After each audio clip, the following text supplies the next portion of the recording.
Sorry, yet again, audio. Here we are. Welcome back to the Cross Border Interview Podcast. Thank you for tuning in for the 5 o'clock show, where we sat down with Vicky Bayford, the Independent Party of Alberta leadership candidate. But we are back with our regular scheduled 7 o'clock show where we are going to be talking about the biggest political news story across Canada, which is Election 44. For those who tuned in yesterday, thank you so much. For those who have reached out after yesterday's little audio fiasco, thank you so much for tuning in and paying attention. Greatly appreciate it. Now, we have a lot to unpack of day two. There was a lot of hustling, bustling on the campaign trail, but I want to start with what we're going to be talking about today, because there's going to be a few topics that we're going to be chatting about. There's going to be a few topics that we are going to be diving into. One being, like we said yesterday, Calgary Skyview, which is one of the ridings that the Liberals are in need of to win that majority government. Now, if they kept all 155 seats that they currently have, they would need to pick up an extra 15 seats to win that coveted majority government. So 155 seats plus 15 is 170. 170 is the magic number that the Liberals will need, or any party needs, to form a majority government. 171 is a good majority, so on and so forth. But 170 is the majority number that the Liberals are looking for. Calgary Skyview is one of those ridings that they're hoping to flip back from the Conservatives, who won it back in 2019. The Liberal had won it in 2015, but the Conservatives took it back in 2019. So it is an area that we are going to dive into a little bit. We're going to be talking about the candidates. We're going to be talking about who they are, but also why it's an important riding and why it is a riding to watch on election night and over the next few weeks. Next 35 days, not 36 anymore. But also, we're going to be talking about one of the other political news stories of the day.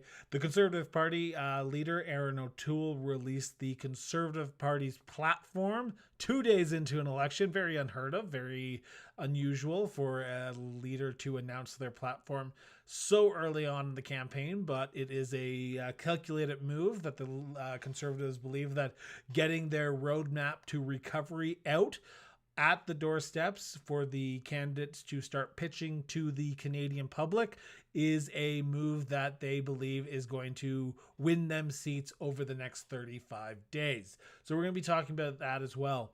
And then we're going to be talking about a more recent issue that came up in the last few days, last few hours. Anna May Paul, the Green Party leader, recently, if I'm not mistaken, just earlier this afternoon, came out to a news conference saying that Governor General Mary Simon needs to recall the election or recall Parliament to deal with the Afghan situation as it unfolds. For those who are unaware, and hopefully you are, the Taliban has taken the capital of Afghanistan and the president of Afghanistan has fled. Taliban has said that they are now the current government of Afghanistan. Conservative Party leader Erin O'Toole said that a conservative government would not recognize this move by the Taliban. So we are in a very sticky situation, and we're going to be talking about Anna May's ask of the Governor General. So before we do that, I want to thank you for tuning in. Greatly appreciate it. We have a lot to digest over the next 50 minutes, but let's get to it. As I said before, we're going to start with the Conservative Party because it was very bright and early that they had decided to announce it. The Conservative Party of Canada leader Erin O'Toole, in his virtual town hall setting in a downtown Ottawa hotel, announced that the Canada's recovery plan would be the platform that the Conservatives would be running on, and they released the front page, and it looks like that. It's a unique choice. Usually party platforms have people on them, not their leaders, but as Erin O'Toole is still an unknown quantity in the ever-changing atmosphere of Canada politics, I can see why they did this. This is a unique challenge that they have decided that Erin O'Toole front and center on the front page would be the best possible solution, because people still need to know who he is. Now, I don't understand, and yet again, I'm not trying to say this is a bad thing or a good thing, but I don't understand why they chose to put him in a t-shirt with jeans. It doesn't scream, hey, I'm a prime minister in waiting. It screams the cover of Men's Fitness Health magazine. Let's be honest, I was literally in the middle of chemotherapy this morning when this came across my Twitter feed, and when I opened it up, I literally screamed, why is Erin O'Toole on the cover of Men's Health? Which a few nurses laughed when I said that, so hopefully I made their day. This was a interesting move on the Conservative part, and I highly suspect that they did it for a reason. Like I said, Erin O'Toole is an unknown quality to the people of Canada, so they need to get him out there. And with the pandemic still raging, with us going into a potential fourth wave, best way to do that, put him on every single cover that you can think of. So that's what they did. Now, I had the pleasure of reading this document, and I can tell you it is a extremely, extremely long document. I was very shocked that they decided to go in depth. Usually platforms are 20, 30 pages long, but this is over 160 pages. 160 pages of what the Conservative Party would do if they were given the chance to govern after September 20th. And I give them credit, because they have put details in here that I have not thought of. We're going to be talking about some of them later on in the show, but I want to say that this is a well-crafted document, and that's saying something from me as a non-conservative voter who has voted conservative once. I wouldn't actually say he's voted at all, because most of the times he's spoiled his ballot, because I believe in voting for the candidate and not the person. So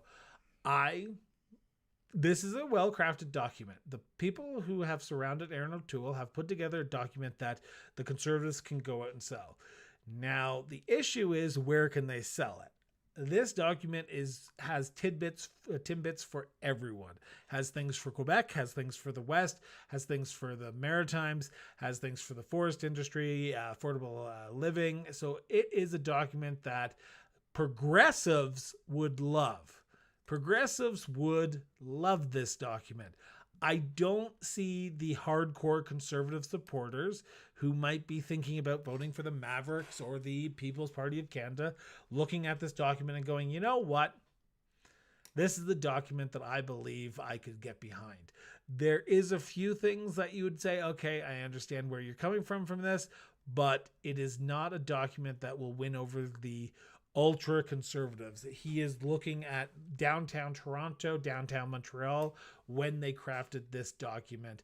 So we are going to talk about that right now, actually. I just want to make sure I have everything up. So what are some of the things that are in this document?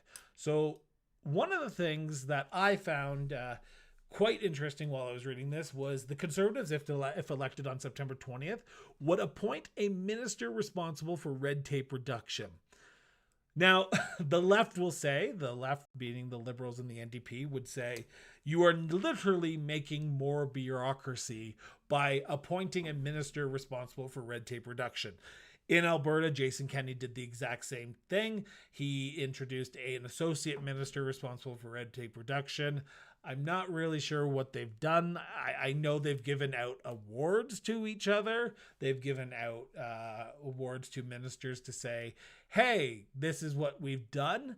But it's not a ministry that is really something you can advocate for and say, this is what we've done. It's a minister to pat yourself on the back, because if you're giving out awards to your own colleagues' ministries, it's literally just patting yourself on the back. So I am very suspect that there's someone in the Conservative candidates who says, I want to be the minister of red tape reduction. But here I am. I'm a lonely person in Calgary, Alberta, who is making comments on political platforms. I just want to give it 2 seconds. Another addition that he wants to do, which is kind of weird, is while he wants to appoint a minister responsible for red tape reduction, he wants to add an office of regulatory best practices. Okay, I don't know how we can contradict ourselves within the first few pages of this document, but here we are. Appoint a minister of responsibility of red tape reduction and create an office of regulatory best practices. Good job.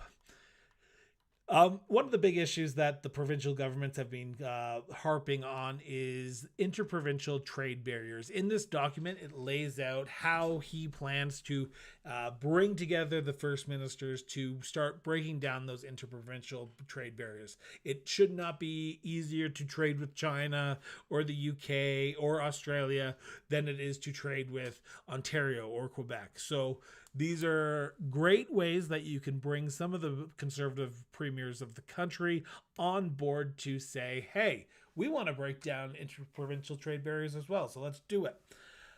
He wants to overhaul the tax system. This is a great way to win those fiscal conservatives who believe that the tax system is a little bit inundated with information. So by just even dropping that, he has probably won a few thousand, probably tens or 20,000 votes in downtown Toronto who might have gone to another party or stayed home in the last election. I just want to make sure I'm doing this correctly here.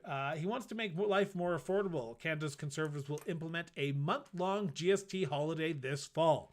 So if elected in September 2020, he will, the Conservative government, would introduce a GST holiday for 1 month. 1 month, all provinces across this country would not have to pay GST if you went to a store. That's great. Alberta is saying, if as an Albertan, I'm going, well, Alberta is already not really paying that much in tax when it comes to sales. But if you want to say not pay a GST, that's great, because Albertans are very much in favor of not paying any GST because we don't pay our do not pay a PST or an HST. So this is a great way to win over some conservatives in Alberta, but also win over some people in Ontario, Quebec, Maritimes, through the western provinces. The issue is it doesn't go far enough. A month-long holiday from GST is great. It is one good policy that I read in this and I said, I can get behind this. Stephen Harper, Prime Minister Stephen Harper, tried to reduce the GST over time, and he did it, I believe, twice. And Erin O'Toole wants to just get rid of it for 1 month. Is this a yearly thing? Is this a annual holiday where someone would not have to pay GST every single year in a certain month, whether it be October, November? Because let's thresh it out a little bit, Erin O'Toole. As you're probably going to go out and sell this to the Canadian public, this is probably going to be something that you're going to be talking about a little bit. If not, you should be, because it is a winning issue. People paying less in taxes, it's a winning issue. So if you're paying less taxes for even a month, I would be happy with that. So please talk about this a little bit more, please. Lower cell phone and internet bills. Now, Justin Trudeau in 2019 made this one of his platforms. He said if re-elected, he would ask the major cell phone and internet providers to come back within 24 months to give him a report to lower the cell phone and internet bills by 30% of what they were at in 2019. Well, we're 17 months into that 24-month mandate, and I'm assuming the Liberals will probably continue advocating for this, but the Conservatives are now on board as well. So this is a good way to potentially win some of those Liberal supporters in downtown or even rural communities that have high internet bills, high cell phone bills. So it's good to see them on board with this. Lower food prices. In the Conservative platform, they do talk about how they would charge people who are gouging at the tills, companies who are gouging at the tills, and they would try to lower prices, whether it be through inflation or de-inflation. I'm not sure what the exact word is that I want to use there, but these are some of the things. And then lower housing to make it more affordable.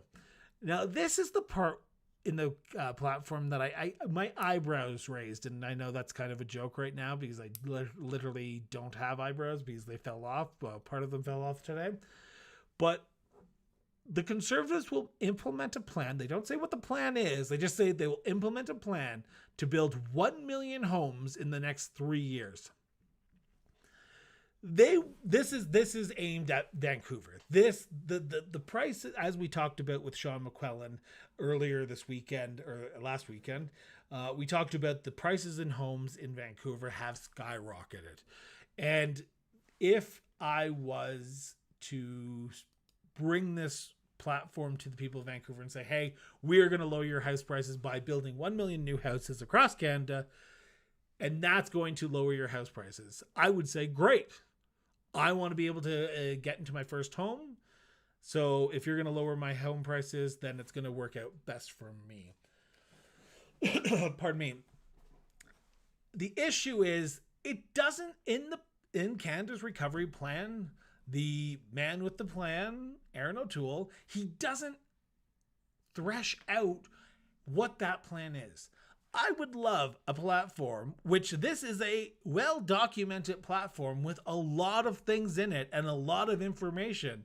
It does not tell a story about how these things are going to be implemented. Okay, we're going to do this. We have a plan to do this. What is that plan? How are you going to build 1 million houses in the next 3 years? Explain to the Canadians from coast to coast to coast how you're going to build 1 million houses to make houses more affordable, give access to housing for those who need it, and give access to first-time home buyers who would potentially want to buy a house but can't because they can't afford it. So thresh out that plan a little bit more. I would love to see that, but yet again, in 180 pages, I guess you can't put everything in, and that's just me saying that. And then we want to talk, he goes into a big area about making life more affordable. One area I found quite interesting was in the platform. It says, we will give a $1 an hour raise for working Canadians. But if you read a little bit into it, it says the Conservatives will be giving someone making $20,000 per year a 1% an hour increase. Minimum wage is a provincial issue. Who is making $20,000 a year federally in a federally regulated workforce that is only making $20,000 a year that would be okay with just a $1 an hour raise?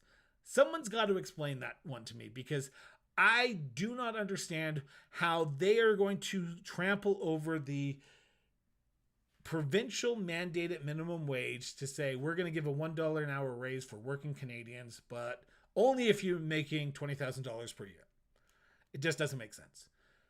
Erin O'Toole, Conservatives, if you're listening to this, if you're watching this, please reach out. I would love to talk a little bit more about that issue. Double the Canadian workers benefit. That's great. We'll launch a super EI. Yet again, I don't know why we had to say super EI, but yet here we are. That temporarily provides more generous benefits, 75% of salary instead of 55%. So currently, if you are on unemployment insurance, you will get 55% of your wages covered. They will give you, the Canadian government will give you 55% of the wages. Under the Conservatives, under the Secure the Future Canada's Recovery Plan, the Conservatives, if elected on September 20th, would launch a super EI that would cover 75% of your salary if you were to be laid off. This could potentially be a game changer. It is not something that a lot of people would be happy about, because there's not a lot of people who currently would be saying, if I get laid off, I would be happy with 75% of my salary or over the 55%. but it does not specify the time frame. Now, does this super EI only last for 3 months, 2 months, 1 month, 8 months? What is the timeline? Yet again, these are the questions I'll be asking if a Conservative Party of Canada candidate comes onto the show. Change legislation to ensure that pensioners have priority over corporate elites. No brainer. Good for them for even talking about pensions. I would love to have them on to talk about a little bit more about how pensions have been getting screwed over under the Liberal Party of Canada. Yet again, we're going to talk about crime now. Under the Secure the Future Canada's Recovery Plan, Erin O'Toole, if elected on September 20th, would be hiring an additional 200 RCMP officers to combat gangs and the smuggling of guns and drugs into our borders. Strengthening human traffic laws by making them consistent with the Palomero Protocol and removing the requirement to prove that a trafficker exercised fear or intimidation over a victim. And Conservatives will fight online incitement and hatred by clearly criminalizing statements that encourage violence against other people, or identifiable groups. Okay. First one, great. We want to combat gangs. Understandable. Second one, I have no problem with. Third one is the part where I get a little confused. The Conservative Party has always been the party of free speech. This is verbatim from the platform. Conservatives will fight online incitement and hatred by clearly criminalizing statements that encourage violence against other people. What statements? Like, okay, I'm assuming, let's call it what it is. I'm assuming anti-Semitic language, racist comments are probably in this. But then they add encourage violence against other people. So you can say anti-Semitic things, but if you say anti-Semitic things while encouraging violence against Jewish people, where's the line?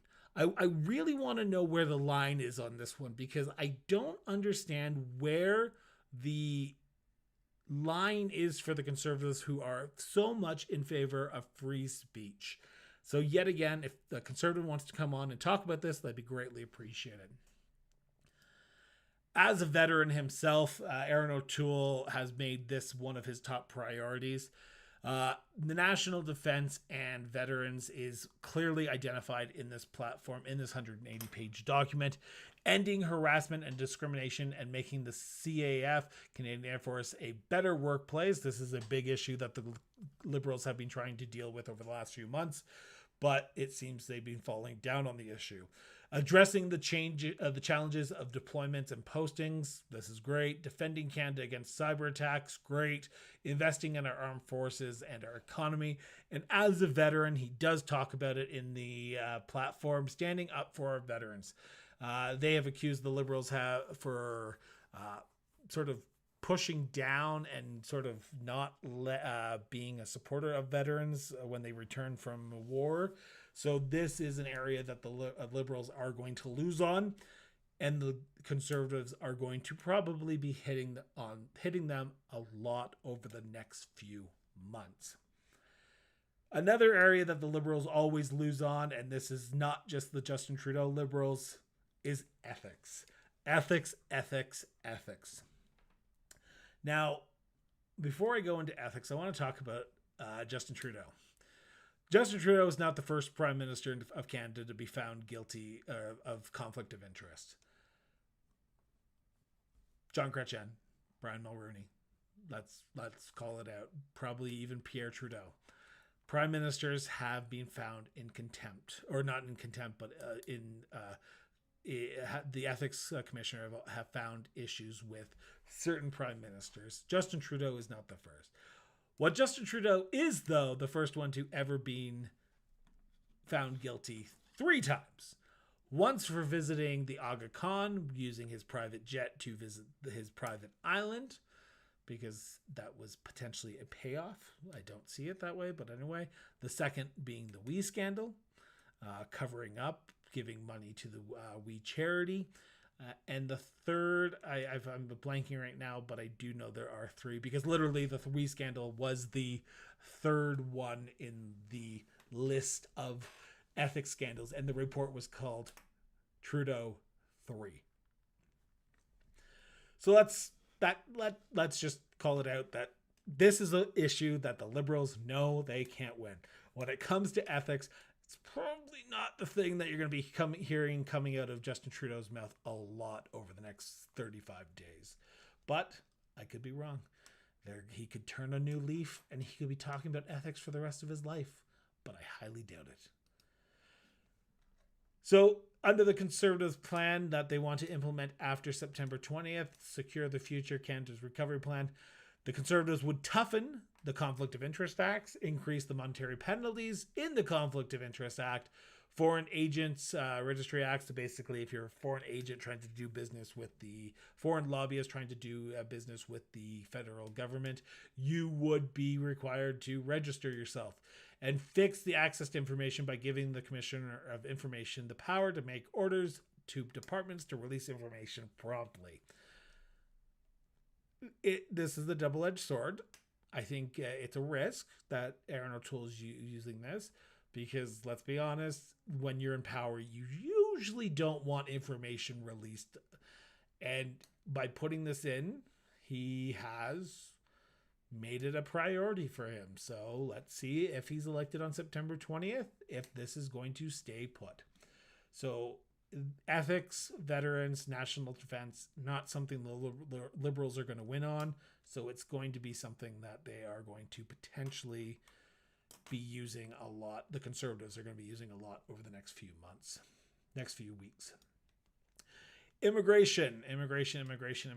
This is an issue that the Liberals have been trying to, the Conservatives have been trying to make a priority, but Canadians, I don't want to say are tuned out on the issue of immigration, because I think there are people who are concerned that there are people coming into the country illegally that shouldn't be.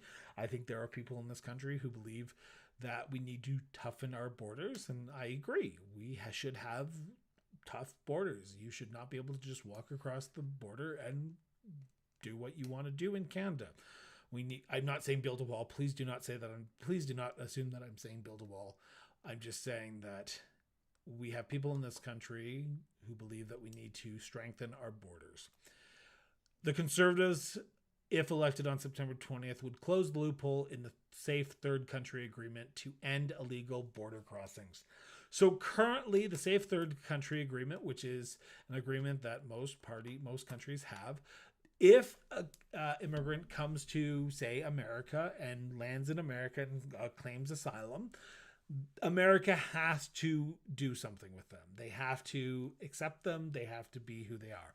Now, that immigrant cannot then decide that I don't like America anymore, so I'm going to walk across the border to Canada, and I'm going to stay there. This is the loophole that they're talking about.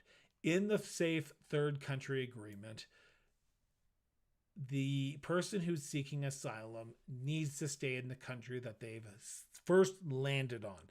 So if you're coming from Mexico and into America, you cannot then come into Canada and then claim asylum.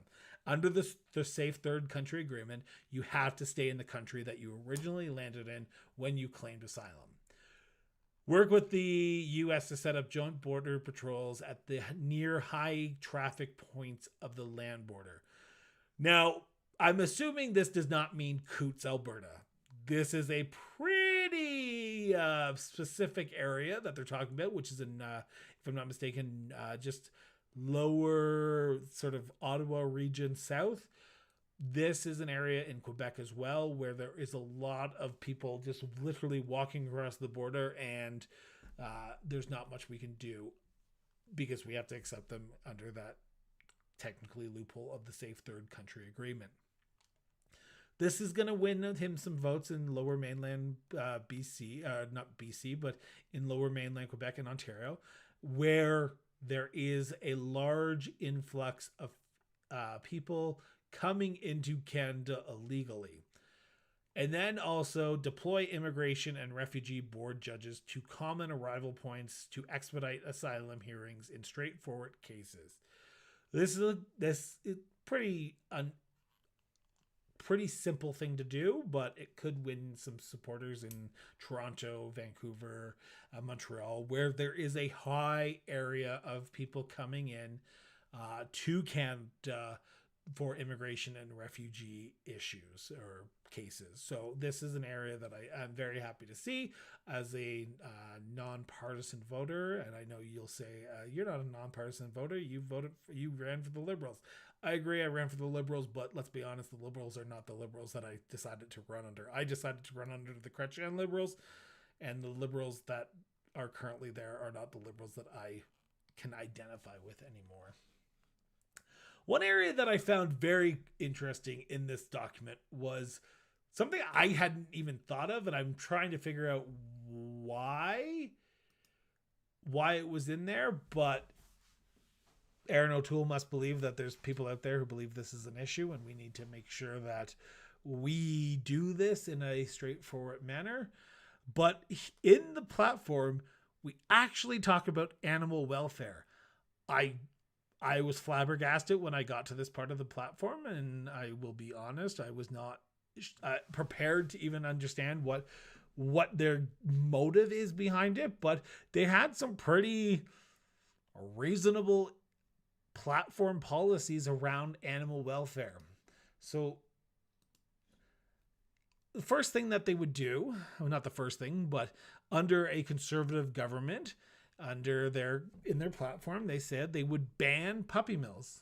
That's completely understandable. Like, I'm surprised that's still a thing in 2021, that people are still arguing that puppy mills need to exist. Banning the importation of animal bred inhumanely. For those who don't know, there is a very big black market for animals that are bred inhumanely.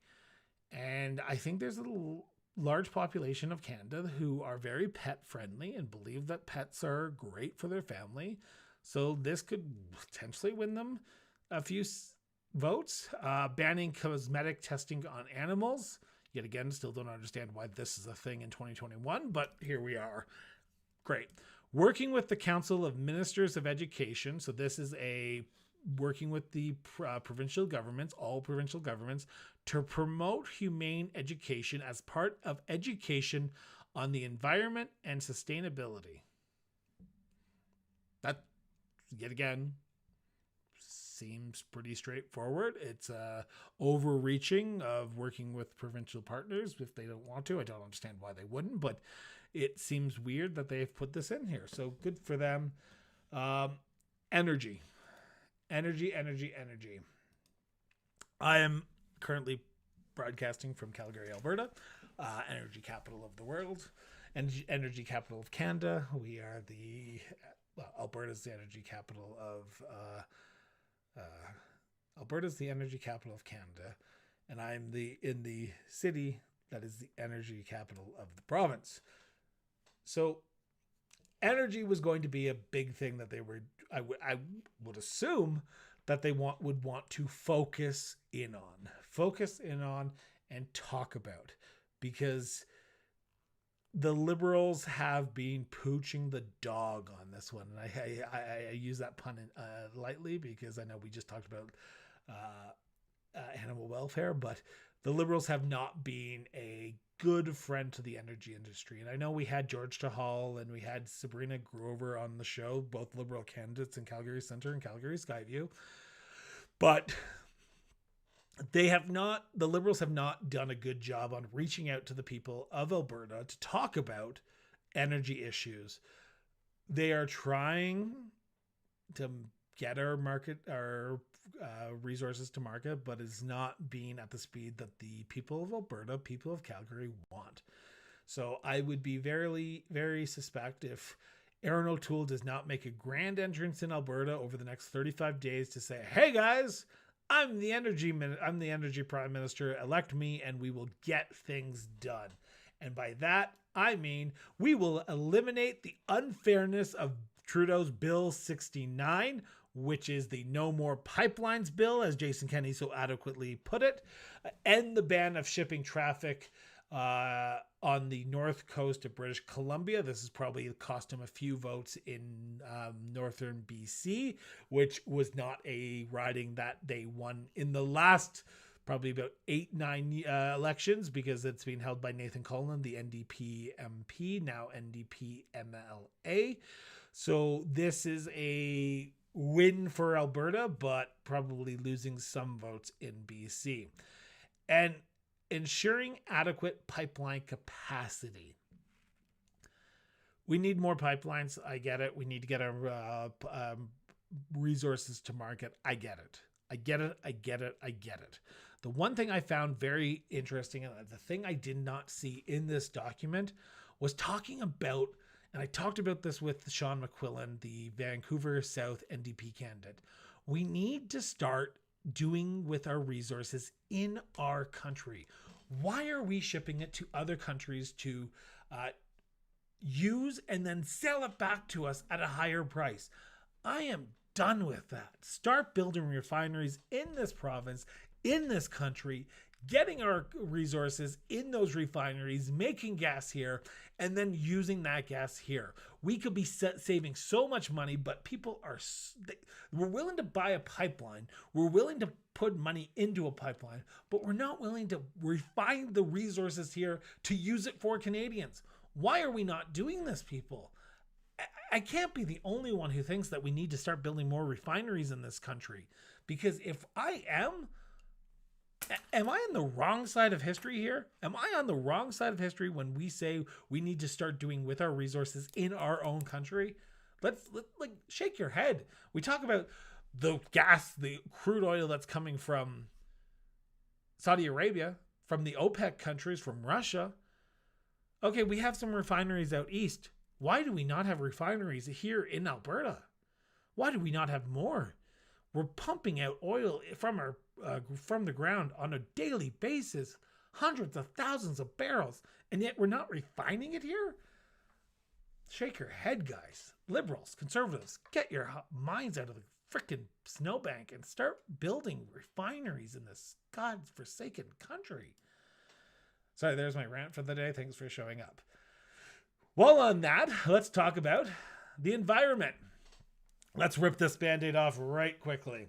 I know there's a lot of people who will say, ooh, carbon taxes are bad. Carbon taxes are really bad. I agree. Taxes are bad. I don't like paying taxes, but I like when my garbage gets picked up. I like when my snow gets removed from my street. I like when things happen. I like that I can go to a hospital to get chemotherapy like today and not have to pay a thing. You hear horror stories out in yet again, I'm diverting from here, but I want to say this. Taxes are bad, but they're good at the same time. I know I want good services for my taxes.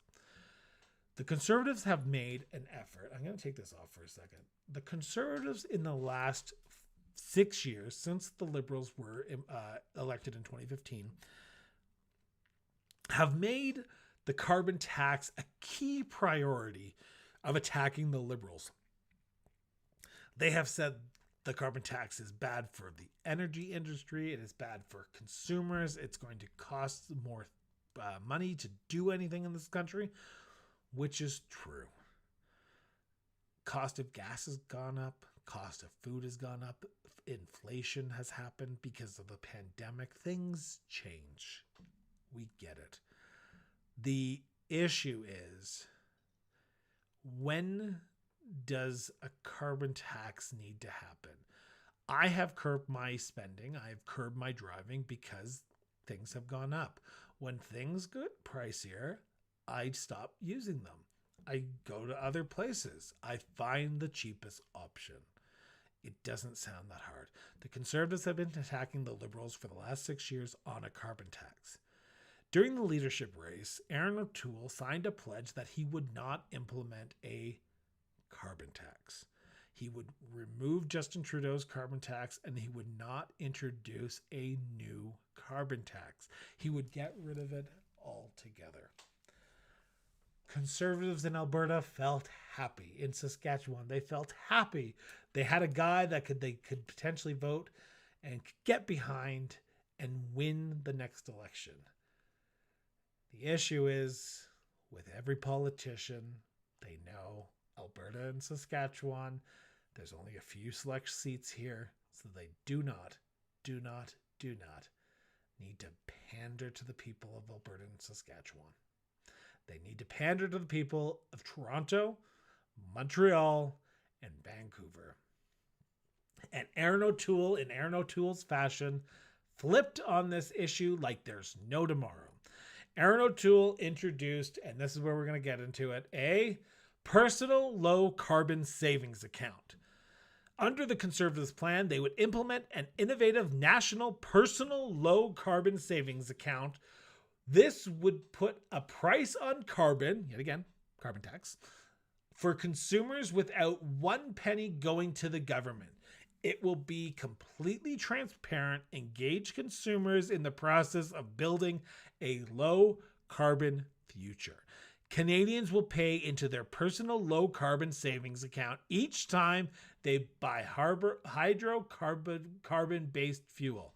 They will be able to apply the money in their accounts towards things that help them live a greener life. So, I waited till the end because we have three more that I want to talk about, but three more slides that I want to talk about. But let's talk about this one for a second. Appoint a minister responsible for red tape reduction. But we're going to make more government services. We're going to tell you what to do with your money when we put it into a low carbon savings account. Contradiction 101. Don't contradict yourself in the same 180 pages that you've literally just put out. The Conservatives are never going to win on the environment. They are the party that were the Environment Party. The Green Party splintered from the Progressive Conservatives under Brian Mulroney because they thought they weren't doing enough on the environment. Erin O'Toole knows that the environment is not a winning issue for the Conservatives. This was not on page one. I can tell you that much right now. Hold on a second. What I can tell you, though, is Erin O'Toole has flipped on this issue. And if he says, well, it's not the same as Justin Trudeau's carbon tax, because as I said, and I'm just going to bring it up here in 1 second, once my computer decides to, oh, no, it would help if I hit the right one. Canadians will pay into their personal low carbon savings account each time they buy hydrocarbon based fuel. Okay. Erin O'Toole knows that this is a losing issue for him. You will not hear him talk about carbon a lot in the next 35 days.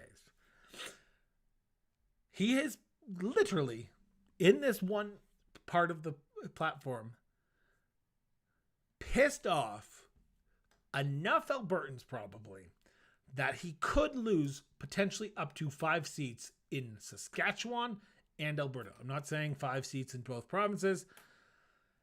There's a lot of people who will be going to the Maverick Party because of this flip. There's a lot of people who will be going to the People's Party of Canada because of this flip. And I do not believe for 1 second that Erin O'Toole has calculated this mistake that badly. He knows he needs to win Toronto, Vancouver, Montreal. That's how he's going to win his government.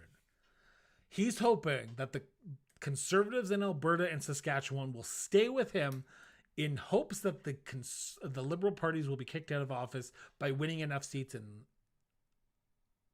Toronto, Montreal, and Vancouver. This is hurted. This is going to hurt him. And if I was the Green Party, if I was Justin Trudeau, I'd be saying, why is yours better than mine? You're literally telling the people of Canada what they can do with their money. I'm telling you, give it to us. We're going to do it. We're going to build green projects across this country. It's stupid, and it's going to be a bad thing for him, Erin O'Toole. Last area on the environment, a price on carbon. Yet again, during the last leadership election, they were like, hey, we don't want a price on carbon. But last election, we're not going to put a price on carbon. Now, jump ahead 17 months, we're going to put a price on carbon, guys.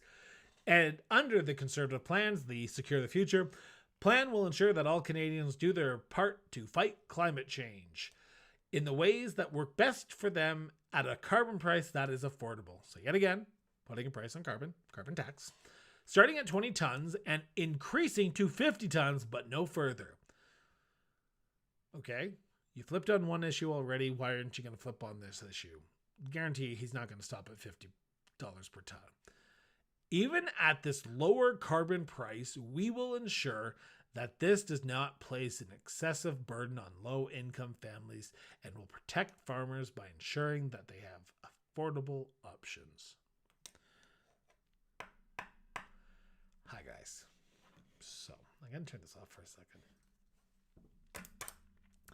Erin O'Toole. Hi. Chris Brown. Remember me? Orno Weekly Times. That reporter that interviewed you, I think I was second one after Clarington this week, after Jennifer O'Mara. We had talked. You were the upstart candidate from Durham. You were a Toronto lawyer, moving to Clarington, Curtis area, to talk about elections. Come on the show. Come on the show. I don't have a big following, but come on the show. Let's talk again. Let's talk about Alberta for a few minutes. I'm not from Alberta. You said that you worked in the oil industry.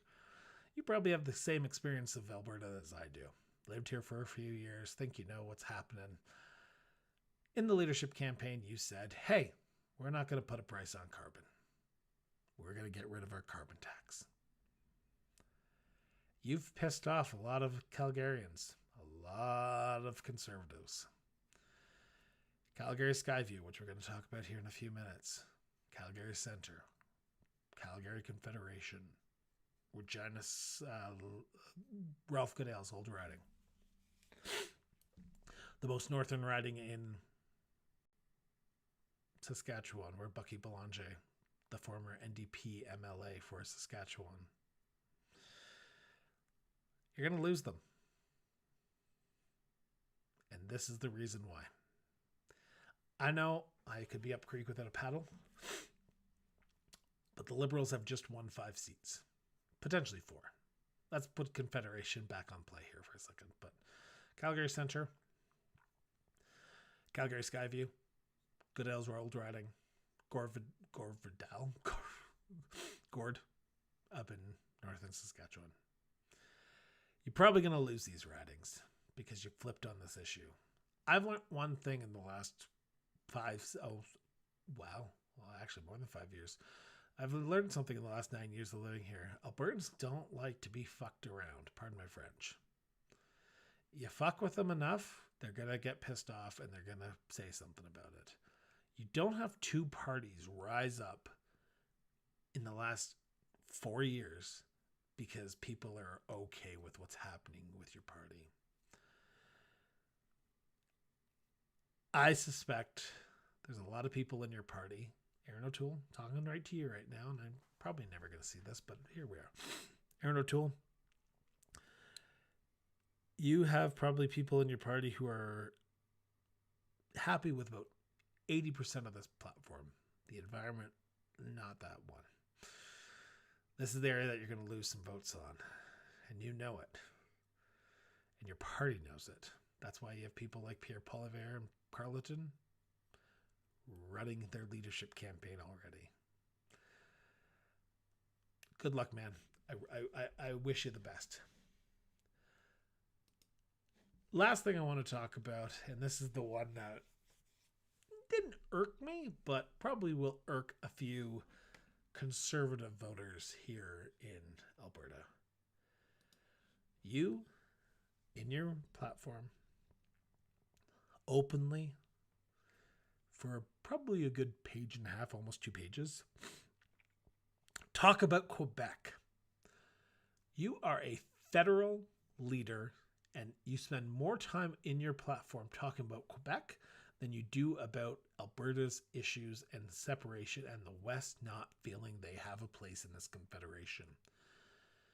You are willing to revisit the Canadian-Quebec Immigration Accord to give more powers to Quebec over immigration.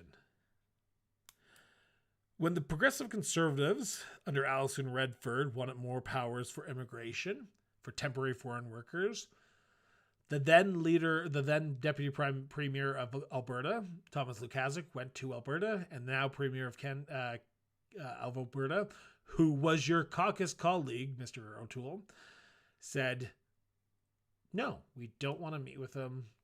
Alberta doesn't need more powers, but we're willing to give them to Quebec. In this document, you have laid out many things that a lot of other provinces want. Why is Quebec so special? Understandable, they want to keep their unique language. I get that. But enough's enough with this whole coddling up to Quebec every single time that an election happens. There are other people in this country, there are other parts of this country that we need to win. We need to help everyone. And if we start playing special interest group after special interest group after special interest group, we're going to lose at the end of the day. Respect the jurisdiction of the Quebec National Assembly by neither intervening in nor providing federal funding to support legal challenges to Law 21.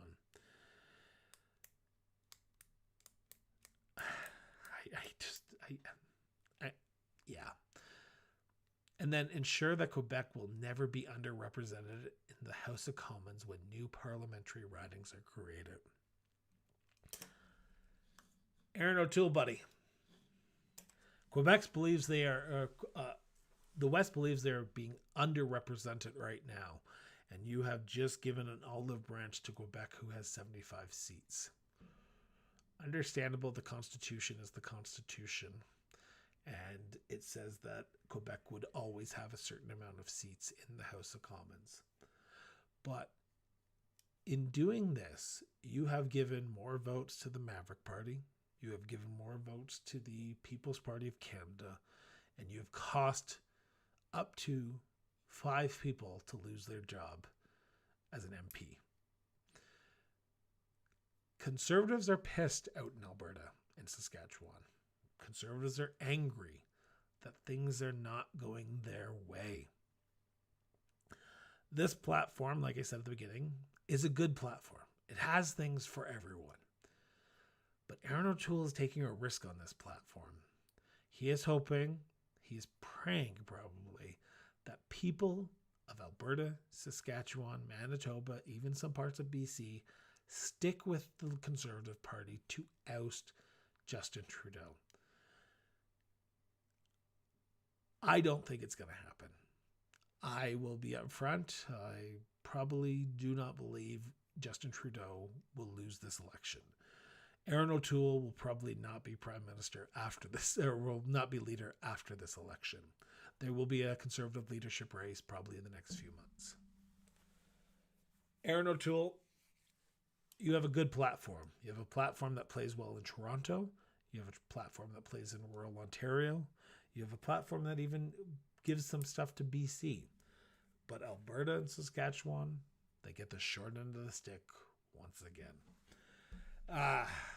Guys, I did not expect that would take 55 minutes to get through that platform, but here we are. And we still have 2 other topics to talk about. Ridings to watch.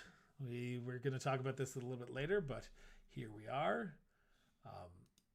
So over the next 35 days, we'll be talking about some ridings that need to be looked at, because if the Conservatives want to win, they need to keep some of these. If the NDP want to make gains, they will need to pick up some of these.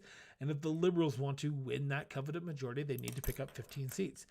One of those seats is the seat, literally the riding that I currently reside in, Calgary Skyview. Calgary Skyview is currently the incumbent is Jag Sahota, who won the riding in 2019 against Liberal challenger Nirmala Naidu. The Liberals had won it in previous elections in 2015. The Liberals had taken it. The Liberals had seen this as a potential pickup for them in 2015. Darsan Khan, the former MLA for the area under the Alberta Liberals, had announced that he was stepping away from provincial politics and moving into the realm of federal politics. There was a very slight chance that he could possibly win, but he was a named candidate. He was a star candidate, and here we are. Calgary Skyview decided that in 2015 they would back Darsan Khan over incumbent Conservative MP Devinder Shori. Devinder Shori had been elected since 2018. He was re-elected in 2011, but in 2015, for the third time, he struck out. He had dropped 16 percentage points from the 2011 campaign. Now, that campaign, 2015, was a little bit of an outlier. Trudeau was the new fresh face on the planet. There was a lot of momentum behind him, but also Darsan Khan was a named candidate, and he knew people. He had made connections in Alberta and in Skyview all his life. He was the front runner in that campaign, and at the end of the day, he won 20,000 votes to 17,000 votes for the Conservatives. This was a big win for the Liberals. 2 years later, though, Darsan Khan, there were some allegations put to him, and he sat as an independent for the remaining 2. He did not run for re-election, but he did stay in for his full 4 years. Jump forward to 2019, where Jag Sahota, the Conservative candidate, who had, and this is the part where I love talking politics. Jag Sahota is a good person. I've never met her, but I'm assuming she's a good person. Anyone who puts their name forward is a good person. Let's be honest, there's great people putting their name forward. Probably some bad people, but I give the benefit of the doubt. Jag Sahota, probably a nice person. In the 2015 Alberta election, provincial election, Jag Sahota ran for the Progressive Conservatives under Jim Prentice. Jag Sahota came in third. Came in third place behind the Wild Rose and the eventual winner of Calgary's McCall riding, Irfan Sabir. Irfan's a great guy. I know Irfan. He was at our wedding. He was at my wedding. So Jag Sahota went back to private life for 4 years, and then in 2019 she decided that she would put her name forward for the Conservative Party nomination. She won it. Good for her. The Liberals were in disarray because their incumbent MP stepped back and was not involved in the campaign anymore, and he decided that he wasn't going to do anything and he was going to go off into oblivion. The Liberals named a star candidate, a quote-unquote star candidate. I'm going to say quote-unquote because I'm going to say this. They had named Nirmala Naidu, former CTV reporter and CTV, if I'm not mistaken, CTV or CBC reporter, and they believed that the Liberals thought they could keep the riding for them. This did not happen, though. Liberals got trounced. They lost 6,000 votes in that election. 6,000 votes. Actually, more than that. I know that actually that's not true. They lost 6,000 votes, 17% points from the previous election, from 2015. The Liberals were decimated in this riding. Now, Jag Sahota is probably, like I said, probably a great person. I've never met her. I would love to meet her. If she wants to come in, sit on down, she can.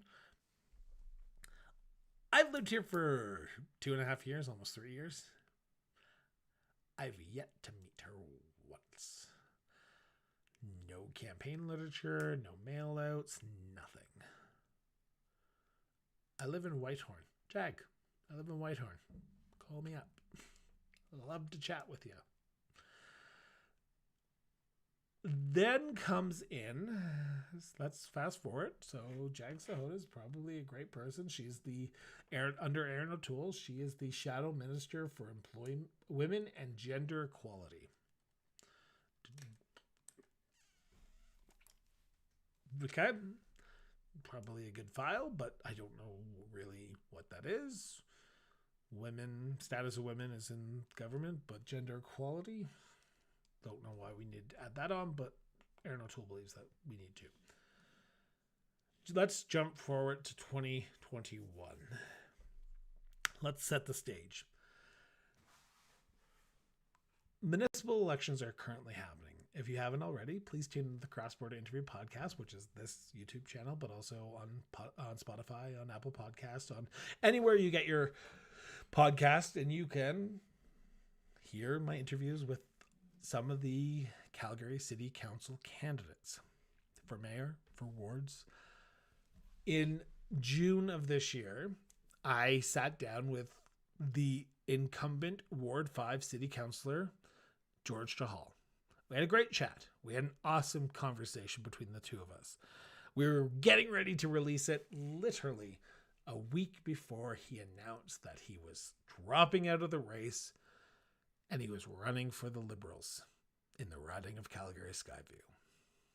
Now, I don't know if I'm ever going to release that episode, that interview, but here nor there, George Chahal is a named candidate.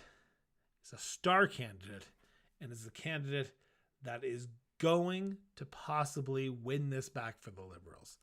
George knows people. He has done his work in the last 4 years. He's a one-time city council winner. He's only been in there for 4 years. And he is going to give Jag Sahota a run for her money.